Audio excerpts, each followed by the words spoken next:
Hello students, this is Amar Kumar and I am welcoming you to my YouTube channel Study Point Ask Me। मैं पिछले कुछ दिनों से आप लोगों को वीडियो नहीं दे पा रहा था। इसके पीछे का कारण ये था कि मेरा स्वास्थ्य अच्छा नहीं था, लेकिन now I am back here. My health is now recovering very good. So today I am here with a very another and very important topic from the history of class 8 which you can see here, the revolt of 1857। आज मैं आप लोगों को 1857 के क्रांति से जुड़ा हुआ इम्पॉर्टेंट वीडियो प्रोवाइड करूंगा। ये 1857 की क्रांति का जो पूरा प्रॉपर इंफॉर्मेशन जो है वो मैं चाहूँ तो आपको एक वीडियो में दे सकता हूँ, लेकिन मैंने ऐसा ना करके मैंने इस पूरे 1857 रिवोल्ट को कई सेक्शंस में बांट दिया है ताकि मैं हर एक बिंदु को, हर एक पॉइंट्स को आपको बेहतर तरीके से समझा सकूं। तो आज मेरा ये इस टॉपिक पर पहला वीडियो है जिसमें मैं आपको 1857 रिवोल्ट के इंट्रोडक्शन और उसके बैकग्राउंड्स के बारे में बताऊंगा। बैकग्राउंड्स किसी भी घटना के पीछे की घटना के बारे में जानना बहुत ज़रूरी है। आखिर क्या कारण हुआ कि इतने बड़ा जो रिवॉल्यूशन हुआ, एक मूवमेंट जो चला हमारे देश में, उसके पीछे कुछ ना कुछ वजह होगा। तो वो सारे बैकग्राउंड्स के विषय में मैं आपको आज के इस वीडियो में बताऊंगा और फिर मेरे आगे आने वाले वीडियोस में आप इसके कॉजेज़ के बारे में जानेंगे, है ना, इसके इफ़ेक्ट्स के बारे में जानेंगे, क्या इसका कंक्लूजन निकल करके आया, ये सब मैं आप लोगों को कई आगे आने वाले सेक्शंस में प्रोवाइड करूँगा। So let's start students. As you can see here, the revolt of 1857, also known as the first war of independence। जी हाँ, 1857 का जो रिवोल्ट है ना, इसे हम लोग फर्स्ट वॉर ऑफ इंडिपेंडेंस भी कहते हैं, यानी कि आज़ादी की प्रथम लड़ाई। And was the first significant attempt by the Indians to end the British imperialism. और ये हमारे यानी कि हम भारतीयों के द्वारा प्रयास किया गया एक पहला प्रथम प्रयास था जिसमें हमने कोशिश किया कि हम अंग्रेजी सत्ता को यहाँ से उखाड़कर फेंक दे।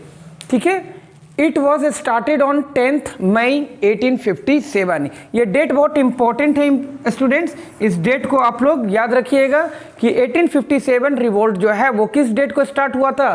तो it was started on the 10 May 1857, first in the form of the sepoy mutiny. तो जब ये क्रांति स्टार्ट हुई थी तो इसका प्रथम जो उद्देश्य था, या कह सकते हैं कि प्रथम कारण जो था वो था सिपोई म्यूटिनी, यानी कि सिपाही विद्रोह से, सैनिक विद्रोह से इस क्रांति की शुरुआत हुई थी।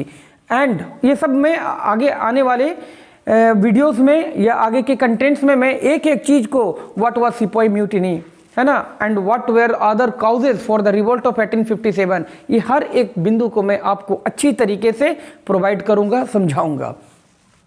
सो it was first started as in the form of sepoy mutiny and later as a concerted efforts by the Indian rulers. और बाद में फिर क्या हुआ कि कई जो इंडियन रूलर्स थे जो अपने अपने अलग अलग प्रांतों में रूल कर रहे थे, उन सबों का एक मिला योगदान, है ना, एक मिलजुल करके एक योगदान से इस रिवॉल्यूशन को एक मजबूती मिली, आगे बढ़ा। Under the supervision of the last Mughal empire Bahadur Shah Zafar. और जो ये मुगल एम्पायर के जो लास्ट एम्पायर थे, मुगल डायनेस्टी के जो लास्ट एम्पायर थे बहादुर शाह जफर के लीडरशिप में कई लोकल रूलर्स जो है वो एक साथ मिल करके अंग्रेजों के खिलाफ इस रिवोल्ट को आगे बढ़ाया। Now comes to the background of the revolt of 1857। अब मैं आप लोगों को सबसे पहले 1857 रिवोल्ट के बैकग्राउंड्स के बारे में बताऊंगा। तो 1857 के बैकग्राउंड्स के विषय में अगर जानना है स्टूडेंट तो हमें 100 ईयर्स, है ना, पीछे चलना होगा, यानी कि I am talking about the year of 1757। तो by 1757 the English east India companies trade got successful. अब हमारे देश में अंग्रेजों का आगमन जो है वो लगभग 1600 ईस्वी में हुआ था, और अब जो है this is the time the 1757, तो लगभग 150 साल हो गए। तो इन 150 सालों में ईस्ट इंडिया कंपनी का जो ट्रेड था, यहाँ पर व्यापार की जो नीति से आए थे, वो बिल्कुल सक्सेसफुल हो गया, which made them very powerful, जिससे वो काफ़ी पावरफुल हो गए। Now they started conquest territory of India. अब उन्होंने देखा कि हमारा व्यापारिक जिस उद्देश्य से हम आए थे वो तो कामयाब हो गया, सक्सेस हो गया, तो अब ऐसा क्यों ना करें कि हम यहीं पर अपना बिजनेस सेटअप कर ले, अपना इंडस्ट्री सेटअप कर ले और यहाँ पर एज अ रूलर रूल करना शुरू करें। तो उसके लिए क्या करना होगा, तो हमें कई जगह पर है ना कई सारे टेरिटरीज को कॉन्क्वेस्ट करना होगा। तो उन्होंने एक एक करके अलग अलग टेरिटरीज को कॉन्क्वेस्ट करना शुरू कर दिया। Now moving to the next point, in 1757 won the battle of Plassey against Sirajuddaulah, Nawab of Bengal and Mir Jafar under the leadership of Robert Clive. और फिर 1757 में रॉबर्ट क्लाइव के नेतृत्व में ब्रिटिश नहीं कहेंगे ईस्ट इंडिया कंपनी ने, है ना, बैटल ऑफ पलासी को जीता। It was fought against the Sirajuddaulah, Nawab of Bengal और मीर जाफर। यहाँ पर ये मीर जाफर जो है वो बहुत इंपॉर्टेंट है स्टूडेंट, क्योंकि मीर जाफर ही था जो इन लोगों के साथ धोखा किया और यहाँ अंग्रेजों को साथ दे करके उसे जीतने में मदद किया था। Next, Anglo French war fought between the French and the English east India companies which ended the French trade. और उसके बाद एंग्लो फ्रेंच वार हुआ, है ना। तो इसमें एंग्लो फ्रेंच वार में क्या हुआ कि ईस्ट इंडिया कंपनी और फ्रेंच के बीच में युद्ध हुआ। इसमें ईस्ट इंडिया कंपनी की जीत हुई और फ्रेंच ट्रेड यहाँ क्या हो गया, समाप्त हो गया। यानी कि अब फ्रेंच जो है वो यहाँ पर ट्रेड नहीं कर सकते हैं।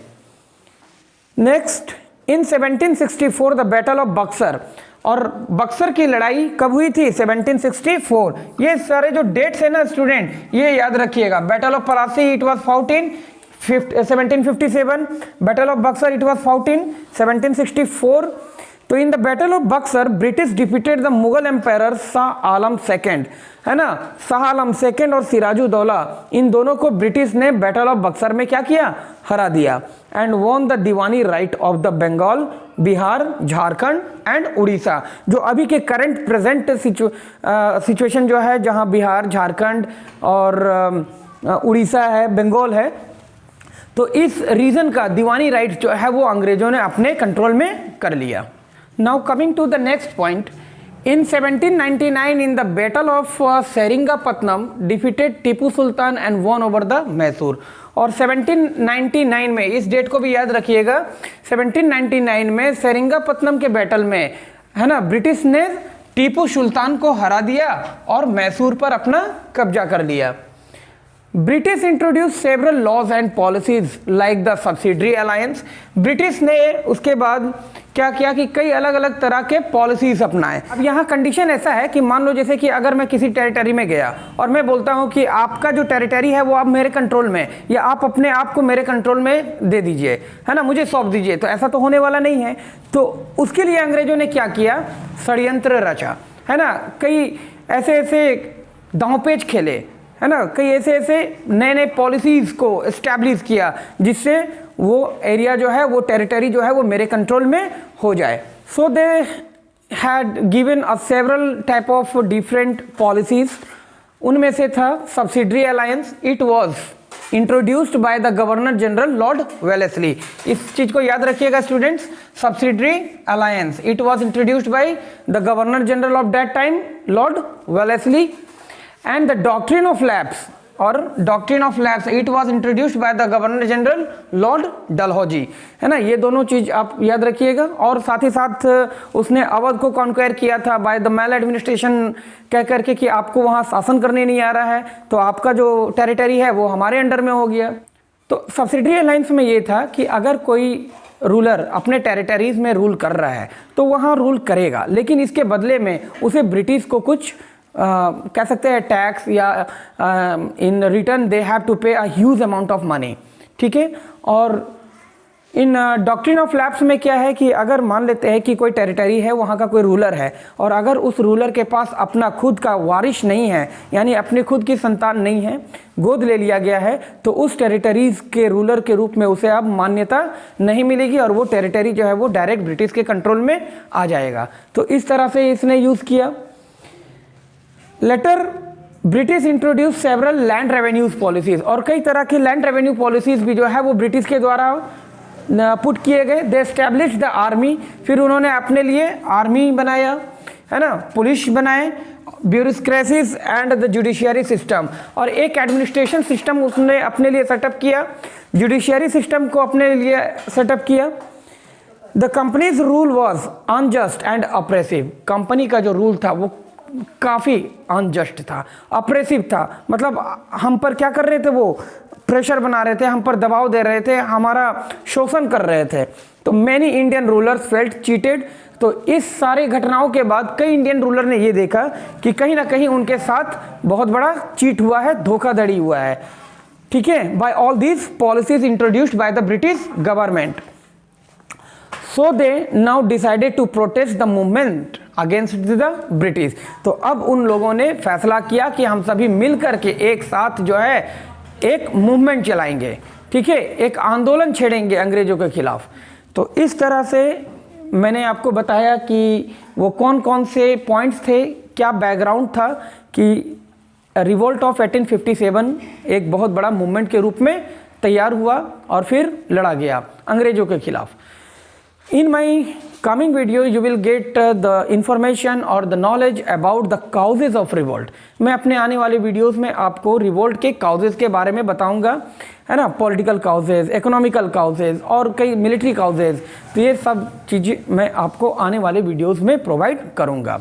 आई होप, मैं उम्मीद करता हूं कि मेरा आज का ये इंट्रोडक्शन जो है रिवोल्ट ऑफ 1857 आप लोगों को काफ़ी पसंद आएगा, और मैं उम्मीद करता हूं कि आप मेरे वीडियोस को कंटिन्यूअसली वॉच करें, ठीक है, क्योंकि मैं इस वीडियो के साथ आपको एक जेन्युइन और बेटर इंफॉर्मेशन, नॉलेज देने की कोशिश कर रहा हूँ स्टूडेंट।